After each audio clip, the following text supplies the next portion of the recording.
We look at the signs of the times right now. We've been in COVID for 2 years, and right now there's still COVID. With the variant that we're having right now, it's more contagious but less deadly, but we're still in COVID. We see volcanic eruptions. We see right now war in Ukraine. And if the inflation that is happening all over the world continues, there could be famine. Okay? And we see also in the culture, it's becoming more and more a godless society. Or really, turning to hedonism, secularism. And when these things are happening, when the Lord permits this as a punishment, as a discipline to His beloved sons and daughters. And when this great chastisement will happen, many people will be at loss. People will be very discouraged. People would lose hope.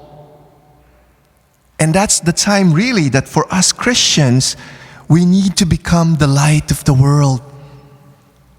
Because right now the world is in great darkness. We need to become the light of the world.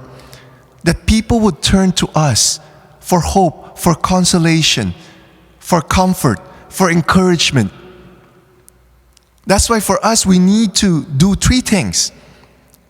One, grow in our intimacy with our Father. Because to the extent that we're intimate with the Father, to that same extent that we will be fruitful. Because the harvest is plentiful. The harvest is plentiful, but the laborers are few. We need to answer that call to be the laborers, to be the servants of in God's vineyard. The second is we need to proclaim the good news to people of what the Lord has done and is doing in our life. This is a good opportunity to do that. Share the gospel. Proclaim the good news. That's why it's called good news. Okay? If it's not good news, then it's not worth to share it. It's good news. They need to hear the good news. The third thing that we need to do is that we can't just proclaim the good news. We also need to perform miracles, signs and wonders for them to see. In our gospel today, Jesus said to them, right? If I'm not doing the works of my Father, then do not believe me. Do not believe what I'm saying. Okay?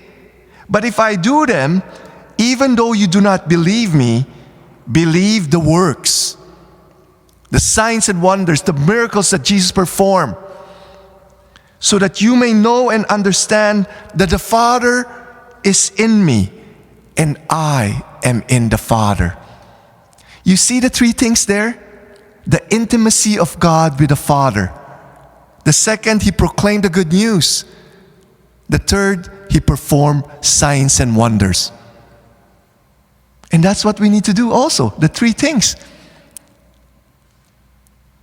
Atheists, agnostic, those who have known, the nones, N-O-N-E-S, they would come to us, they would turn to us. What are we to offer? What are we to offer?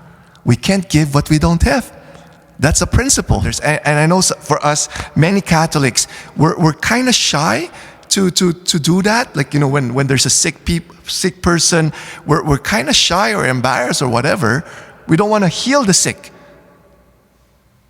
But Jesus called us heal the sick, not just pray for the sick. Of course, when you heal the sick, it's not us who's healing. It's through the name of Jesus that we're healing the sick. Okay? And we have an opportunity right now here in Ottawa. The Encounter School of Ministry is starting this fall. They're giving this 2-year program to learn to be able to heal the sick, expel demons, deliver people from oppression, and also give prophetic words. Because right now, we're going through these dark times. We're going to face this great chastisement. And when that happens, the harvest is plentiful, but the laborers are few.